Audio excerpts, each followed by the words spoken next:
ధ్యాయేత్ పద్మాసనస్థాం వికసితవదనాం పద్మపత్రాయతాక్షీం హేమాభాం పీతవస్త్రాం కర్కలతలశబ్దేమ పద్మాం వరాంగీం సర్వాలంకారయుక్తాం సకలమభేదాం భక్తరం రాం భవానీం శ్రీవిద్యాం శాంతమూర్తిం సకల సురనుతాం సర్వసంపత్ప్రదాత్రీం.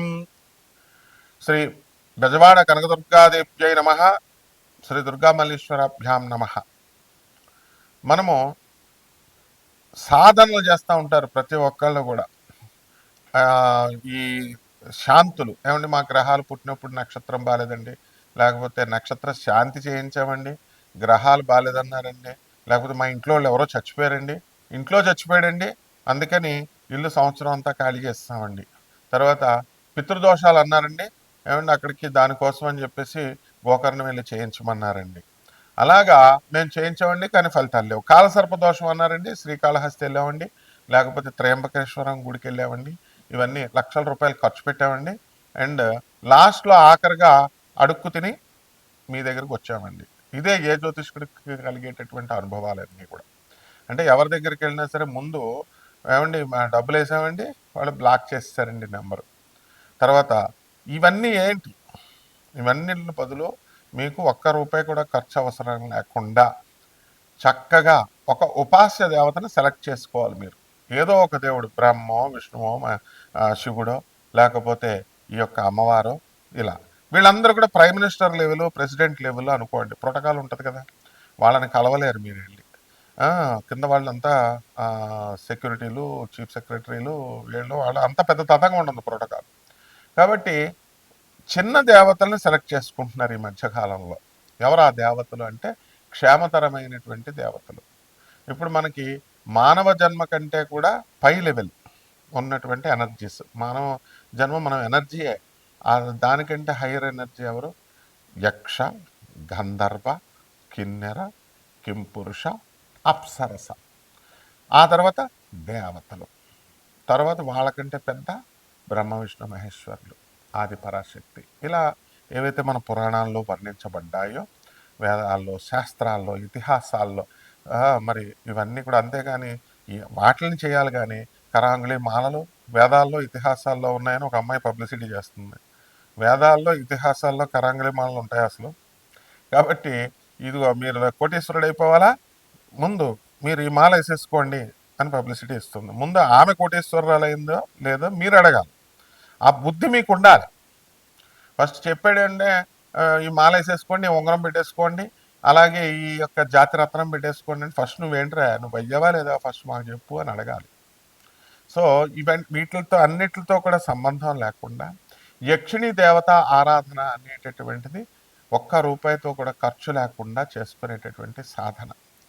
ఈ ద్వాదశ రాశుల వారు కూడా ఏ రాశుల వారు యక్షిణి సాధన చేస్తే బాగుంటుంది, ఏ రాశుల వారు కిన్నెర సాధన చేస్తే బాగుంటుంది, ఏ రాశుల వారు అప్సరస సాధనలు చేస్తే బాగుంటుంది, లేకపోతే మొత్తం 12 మంది కలిసి బ్యాచ్ల కింద డివైడ్ అయ్యి యక్షిణీలు చేద్దామా, లేకపోతే అప్సరసలు చేద్దాం, మీ ప్రాబ్లమ్స్ని బట్టి సొల్యూషన్ అనేటటువంటిది ఉంటుంది. ఇందులో మేము మంత్రాలు చెప్తుంటే ఒక ఆయన ఫోన్ చేసి ఏమన్నా గురువు గారు మీరు చెప్తున్నట్టుగా మంత్రంతో సహా మీ ఫోటో తీసానండి, నాకు కొంతమంది శిష్యులకు ఉన్నారండి, పోలీస్ ఆఫీసర్లకు కూడా నేను ఆ మంత్రాలు పంచుతున్నానండి, ఎవడు చెప్పండి నేను పంచమని, మీకు రక్తచందనం ఇస్తానండి, ఏదో పంపిస్తానండి, మీ అడ్రస్ పెట్టండి, పోస్ట్ చేసేస్తాను, కొరియర్స్ చేసేస్తాను అన్నాడు. ఇలాంటి వాళ్ళని నేను 100 మందిని చూస్తాను. ఇంకొకడు నేను పీఠం పెట్టానండి గురుగారు మీరు రావాలండి, అక్కడ నా శిష్యులకి నేను ఇచ్చేస్తున్నానండి, మంత్రోపదేశాలు నేను చేసేస్తున్నానండి, ఇవన్నీ ఏమీ సిద్ధించవు. ఎందుకనంటే ఎవరైతే యక్షిణీ సాధన ఇప్పుడు నేను చేశాను, నాకు సిద్ధించింది, నాకు గురు పరంపర ఉంది, నా గురువుల గురించి మొత్తం నా వీడియోలో ముల్లపూడి సత్యనారాయణమూర్తి అని కూడా వీడియోలు అన్నీ వస్తాయి. నాకు గురు పరంపర, ఆ గురువులు అందరూ తెలుస్తారు మీకు. ఆ గురు పరంపరలో గురుముఖతానే నేర్చుకోవాలి ఇవి. అయితే మరి ఎంకరేజ్ చేయాలి కదా, గురుముఖత నేర్చుకోండి అంటే ఆదిశంకరుని ఫోటో పెట్టుకోండి, కృష్ణుని ఫోటో పెట్టుకోండి, జగద్గురు చేసుకోండి అన్నాం. మరి చేసుకోండి అంటే ఇలాంటి వాళ్ళు వస్తారు, వీళ్ళు అనమాట మెయిన్ చీడ పురుగులు అంటే వీళ్ళే. ఎంతవరకు ఆ కొరియర్ వచ్చింది లేదు, రక్తచందనం లేదు, మొత్తం 63 క్షేత్రాల నదుల నీళ్ళంటే అన్నాడు. ఒక క్షేత్రం నీళ్ళు కూడా ఉండవు. సో ముందు ఇవన్నీ భ్రమల నుంచి బయటపడేసేది యక్షిణి. ఎందుకంటే యక్షిణి దేవత భ్రమలకే భ్రమ, మాయలకే మాయ, కామరూపి ఆమె. ఆ తర్వాత పనికిమాలిన వాళ్ళందరూ వచ్చి యక్షిణీలని బ్యాడ్ పబ్లిసిటీలు చేసేసి యక్షిణీలు పీకుతుంటాయి, చంపేస్తాయి, తర్వాత సంభోగం చేస్తాయి మీతో వచ్చి, ఇలాగా భార్యని భక్షిస్తాయి. ఆ, ఆ, ఇలా ఎవడు ఇష్టం వచ్చినట్టు వాడు చెప్తున్నారు. ప్రతి దానికి కూడా సృష్టిలో ఒక క్రమబద్ధీకరణ అనేటటువంటిది ఉంటుంది, ఒక ఆర్గనైజ్డ్గా కమిట్మెంట్ అనేటటువంటిది ఉంటుంది. ఏంటంటే ఇప్పుడు ఆ యక్షిని తినాలనుకోండి, మీరు పిలిస్తేనే వచ్చి తినాలా, మిమ్మల్ని ఊరి మీద పడిపోయి తినవా? బలులు కావాలనుకోండి అమ్మవార్లకి, బలులు మీరు ఇస్తేనే, నువ్వు ఒక కోడి పెట్టను కొని, కోడి పుంజును కొని నువ్వు ఇస్తే ఆ అమ్మవారు తింటదా? లేకపోతే ఆమె పీక్కొని తినలేదా? ఆమె వచ్చేసి ఊరి మీద పడి కోళ్ళని మేకలు కాదు మనుషులను పీక్కుని తినేస్తుంది. కాబట్టి ఇదంతా కూడా నాన్ సెన్స్ అనమాట. ఏ యక్షిణికి, ఏ అమ్మవార్లకి, వీళ్ళకి ఎవరికి కూడా ఏ బలులు ఇవ్వాల్సినటువంటి అవసరం లేదే. మాంసాలు, ఏ మటన్లు, చికెన్లు, మందు బాటిళ్ళు, ఇంకో పనికిమాలిన బ్యాచ్ మందు బాటిల్ పెట్టమనే బ్యాచ్ ఒక బ్యాచ్ ఉంది. వీళ్ళంతా కేవలం భ్రమింపజేస్తున్నారు. Hire energies. మీరు ఒక యక్షిణిని ఆవాహనం చేస్తున్నారు, రోజు పూజ చేస్తున్నారు. రోజు పూజ చేస్తున్నప్పుడు ఆ యక్షిణి ఏం చేస్తుంది? మీరు అడిగిని నేను చేసి పెడతానంటుంది. It's like business. ఇప్పుడు మీరు ప్రపంచంలో ప్రతిదీ బిజినెస్సే. భార్య భర్తకి వంటలు చేసి పెడుతుంది, భర్త డబ్బులు తెచ్చి పెడుతున్నాడు, దానికి నిమిత్తం జీవితాంతం పోషించడానికి కట్నం తీసుకుంటున్నాడు, బిజినెస్. తర్వాత ప్రేమ సంగతి తర్వాత. అవన్నీ ప్రేమ ఉంటే విడాకుల కిందకి వెళ్తారా? రోజు కిట్లట్లు ఫైటింగ్లు ఎందుకు ఉంటాయి? ఆ విధంగా ఆ ఎనర్జీస్ యక్షిణీల్లో అత్యంత తొందరగా మీకు చేసి పెట్టేటటువంటి సాధన. దానికంటే మానవుడి కంటే కింద ఉండేటటువంటి లోయర్ ఎనర్జీస్ ఉంటాయి, దెయ్యాలు, భూతాలు, ప్రేతాత్మలు, ఇవన్నీ అవి మనమే అన్నమాట. ఆత్మస్వరూపం, భగవంతుడు అంతా ఒకటే, ఆత్మరూపుడు. ఆ యొక్క పరమేశ్వరుడు మన గురువుగారు బ్రహ్మశ్రీ చాగంటి కోటేశ్వరరావు గారు చెప్తారు ఒక వీడియోలో, ఏమని, భూతనాథుడు ఆయనే. మరి తండ్రి ఇప్పుడు 10 మంది పిల్లలు ఉన్నారు, ఒక 9 మంది ఆఫీసర్లు అయిపోయారు, బ్యాంక్ ఆఫీసర్, ఐఏఎస్ ఒకడైపోయాడు, ఒకడేమో వేగబాండ్ లాగా రోడ్ల మీద తిరుగుతున్నాడు. వదిలేసుకుంటాడా రౌడీ షీటర్ అయితే? వదులుకోడు కదా తండ్రి. ఆ విధంగా భూతాలు, ప్రేతాలు, ఆత్మలు, దెయ్యాలు ఇవన్నీ కూడా శివుడి సంతానమే. కాబట్టి శివుడు వాటిని చూసుకుంటాడు అని అద్భుతంగా చెప్పారు గురువుగారు. కాబట్టి మీరు యక్షిణీ సాధన చేసేటప్పుడు, ఏమన్నా గురుగారు నాకు మంత్రం ఇచ్చేయండి అంటే, ఫస్ట్ అసలు నువ్వు ఎవడవి, నీ స్పిరిచువల్ బ్యాక్గ్రౌండ్ ఏంటి, నువ్వు ఏ దేవతను పూజ చేస్తావు? ఈ రోజే మీ వీడియో చూసి టెంప్టింగ్ అయిపోయి నేను యక్షిణీ సాధన చేసాను, యక్షిణి అంటే మామూలు మనిషి అనుకుంటున్నావా?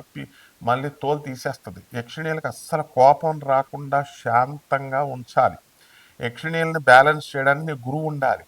ఇప్పుడు యక్షిణిని కంట్రోల్ చేయాలి. ఇప్పుడు నువ్వు పిలిచేసి పిచ్చి మాటలు మాట్లాడుతావు మనుషులతో మాట్లాడినప్పుడు. నాకు జాతకం చెప్పించుకోవడానికి వచ్చినాడు, మనం ఈ అపాయింట్మెంట్ నెంబర్లు ఎందుకు పెడతామండి? ఎవడైతే బాగుపడతారో కన్సల్టేషన్ కోసం అసలు డబ్బులు తీసుకోవాలి. మేము డబ్బులు తీసుకోం కదా. నాన్ కమర్షియల్ ఎందుకు చెప్తున్నాం? నాన్ కమర్షియల్ ఒక గవర్నమెంట్ ఆఫీసర్గా ఉన్నటువంటి వాళ్ళు మేము బిజినెస్లు చెయ్యం. కాబట్టి నాన్ కమర్షియల్ అనే పదం అందుకు వాడతాం. ఈ బుర్రా జ్ఞానం మనుషులకు ఉండదు. ఏంటంటే ఏదో చెప్తున్నాడులే, ఫీజులు అపాయింట్మెంట్లు పెట్టేసి చేయడానికి మామూలు ప్రైవేట్ పంతుళ్ళ. మాకు రూల్స్, రెగ్యులేషన్స్, సిస్టము, గవర్నమెంట్ ఇవన్నీ తెలుసు. కోర్టులు ఉంటాయి, జ్యుడిషియరీ ఉంటుంది, అలాగే సిస్టమ్ ఉంటుంది. ఏదైనా ప్రాబ్లం వస్తే దాన్ని కోర్టులో ఎలాగ వేయాలా, క్యాట్లో వేయాలా, ఇవన్నీ ట్రిబ్యునల్ కోర్టులో వేయాలా, లేదా హైకోర్టుకి వెళ్ళాలా, ఏ పోలీస్ ఆఫీసర్ని ఎలా డీల్ చేయాలి, ఇవన్నీ ఉంటాయి. ఇవేం లేకుండా ఊరికే ఫోన్ కొట్టేసి అపాయింట్మెంట్, ఏమన్నా గురుగారు యక్షిణి సాధన చేసేస్తారండి నాకు సలహాలు ఇవ్వడానికి ఆడెవడో పనికిమాలని నా కొడుకు పెడుతున్నాడు. యక్షిణి దుర్గా యక్షిణి కాదండి. ఏ పురాణాల్లో చెప్పబడింది? గొట్టంగాడికి నీకు చెప్పడానిక నేను, నువ్వు ఏ పురాణంలో ఉందానికి చెప్పడానికి? దుర్గాదేవి కాళరాత్రి రూపంలో, యక్షిణి రూపంలో ఉంటుంది. యక్షస్వరూపాయ జటాధరాయ అంటే మన శివుడు కూడా నాగేంద్రహారాయ త్రిలోచనాయలో చదువుకో. యక్షస్వరూపాయ జటాధరాయ, యక్షుడు రూపంలో ఉంటుంది. ఆ తర్వాత రెండవది ఏమిటంటే కుబేరుడు యక్షుడు, యక్షులకు రాజు. కుబేరుడు వచ్చి పీకు తింటాడా? ఎక్కడన్నా చరిత్రలో ఉందా? కుబేరుడు, బుద్ధి జ్ఞానం లేనటువంటి యూట్యూబ్లో చెప్పే దొంగ పండితులు, కుబేరుడు యక్షుడా కాదా, యక్షరాజా కాదా యక్షులందరికీ? ఆయన ఎప్పుడన్నా ఎవరినన్నా పురాణంలో ఎక్కడన్నా తినేశాడా? చెప్పండి. రావణాసురుడు పులస్త్య బ్రహ్మ మానవుడు, రాక్షసులు తినేస్తారు. రావణాసురుడు ఎవరన్నా పిక్కుని తిన్నట్టు బకాసురుడిలాగా ఎవరన్నా మనిషిని అన్నది ఉందా? అంటే రాక్షసుల్లో కూడా కేటగిరీస్ ఉంటాయి. ఇదంతా ఉపాసన నేర్చుకోవాలి, దీని గురు పరంపర అవసరం. అంతేగాని మేమిస్తే మంత్రాలు మీరు అమ్ముకొని బిజినెస్లు చేసుకోవడానికో, లేకపోతే మీరు ఉపదేశాలు చేయడానికి తీసుకున్న గొట్టంగాడివి, ఇచ్చే గొట్టంగాడివి నిన్ను ఇద్దరిని రెండు పీక్కు తినిపారు దొబ్బుతాయి అనమాట. సాధనలు చేసేటప్పుడు ఎప్పుడూ కూడా గురుముఖత అందుకు అవసరం అంటారు. గురువు అనేటటువంటి వాడు ఇప్పుడు మాకు బెజవాడ కనకదుర్గమ్మ తల్లి మేము పిలిస్తే వస్తుంది. ఎస్, అవును, నేను దత్తాత్రేయుడి చెల్లెల్ని, నేను దత్తాత్రేయుడిని అక్కడని ఒక ఆవిడ, లేకపోతే మాకు నిజంగానే పూనకాలు వచ్చేస్తున్నాయి, లేకపోతే అమ్మవారు నాతో మాట్లాడేస్తుంది, చాటింగ్ చేసేస్తున్నాం, ఇలా పనికిమాలని అనుకున్నారా ఏంటి? ఉపాసన మంత్ర తంత్ర శాస్త్రాలు అక్షరమాల అక్షరమాలం కృతే ఐం బదబద వాగ్వాదిన్యై స్వాహ మాం గృహాణ గృహాణ ఐం బదబద వాగ్వాదిన్యై స్వాహ. మేషరాశి, ఈ మేషరాశి వారికి అందరికీ కూడా కుజుడు అధిపతి. మరి అటువంటి కుజుడు కేంద్రంలోకి మనకి ఈ యొక్క జనవరి 17వ తేదీ నుంచి రావడం జరుగుతుంది. అలాగే మకర రాశిలోకి వచ్చినటువంటి రవిగ్రహ సంక్రమణంతో మనకి రవి కుజులు ఇద్దరు కలిసి మంచి బ్రహ్మాండమైనటువంటి ఇళ్ల స్థలాలని, ఉద్యోగాలని, ఐశ్వర్యాలని ఇవన్నీ ఇవ్వడం జరుగుతాయి. ఏలినాటి శని జరుగుతున్నప్పటికీ కూడా ఏలినాటి శనిని తొక్కిపెట్టేసి ఈ యొక్క కుజగ్రహం అనేటటువంటి తన ఆధిపత్యాన్ని చూపిస్తుంది. అందువలన ఆదాయాలన్నీ బాగా పెరుగుతాయి. అలాగే చక్కగా ఈ యొక్క అప్పుల బాధలతో ఉన్నటువంటి వాళ్ళు కాస్త తీర్చేయడం అనేటటువంటి జరుగుతాయి. అలాగే మీ పేరు మీద ఉన్నటువంటి బాండ్స్ కానీ, ఈ యొక్క ఫెర్టిలైజర్స్ బిజినెస్ చేస్తున్నటువంటి వాళ్ళు స్థలాలు, ఫ్యాక్టరీస్ ఇవన్నీ కూడా మంచిగా రేట్లు పెరగడానికి ఎక్కువ అవకాశాలు ఉన్నాయి. ఇటువంటి వాళ్ళంతా కూడా మరి ధనయక్షిణి అనేటటువంటి ధన కుబేరుడు ఆయనది లక్ష్మీ కుబేరుడిదైనా పూజ చేసుకోవచ్చు, లేదా ధనయక్షిణి అమ్మవారినన్నా పూజ చేసుకోవచ్చు. అంటే ఈ యక్షిణి అమ్మవారు, లక్ష్మీ అమ్మవారు ఇప్పుడు తంత్రశాస్త్రంలో దశమహావిద్యల్లో ఎలా ఉంటుందంటే లక్ష్మీ అమ్మవారు కమలాత్మిక రూపంలో ఉంటుంది. కాబట్టి కమలాత్మిక అనేది తాంత్రిక రూపంలో ఉన్నటువంటి దేవత. మామూలుగా చేస్తే మహాలక్ష్మి అంటాం.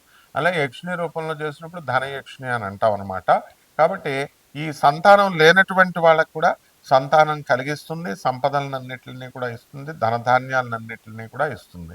ఇక రైతులకు కూడా మంచి పంటలు బ్రహ్మాండంగా పండించడము, అప్పులు తీర్చడం ఇవన్నీ ఉంటాయి. పరిహారాలు మీరు చేసుకోవాల్సింది ఏంటంటే ఈ యొక్క మనకి ఏలినాటి శని జరుగుతుంది కాబట్టి ఈ యొక్క ధనయక్షిణి అమ్మవారికి నల్లని ఈ యొక్క నువ్వులతో మనం చక్కగా హోమాన్ని చేసుకోవడము, లేదా నల్ల నువ్వులు ఉండలు ధనయక్షిణి అమ్మవారికి ప్రసాదంగా పెట్టుకోవడము, ఆ తర్వాత ఆ ధనయక్షిణి అమ్మవారి యొక్క మంత్రాన్ని, ఉపాసనని మీరు చేయడం ద్వారా అద్భుతంగా కలిసి వస్తుంది.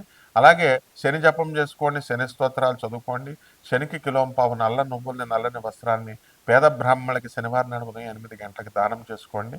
అలాగే చక్కగా ఈ యక్షిణి అనేటటువంటిది మహాకాళరాత్రి రూపంలో ఉంటుంది కాబట్టి మహాకాళి దశమహావిద్యల్లో మహాకాళి రూపంలో కూడా అమ్మవారిని మీరు పూజ చేసుకొని నల్ల నువ్వుల ఉండల్ని మీరు అమ్మవారికి ప్రసాదంగా పెట్టడం ద్వారా బ్రహ్మాండంగా ఉంటుంది. శుభమస్తు.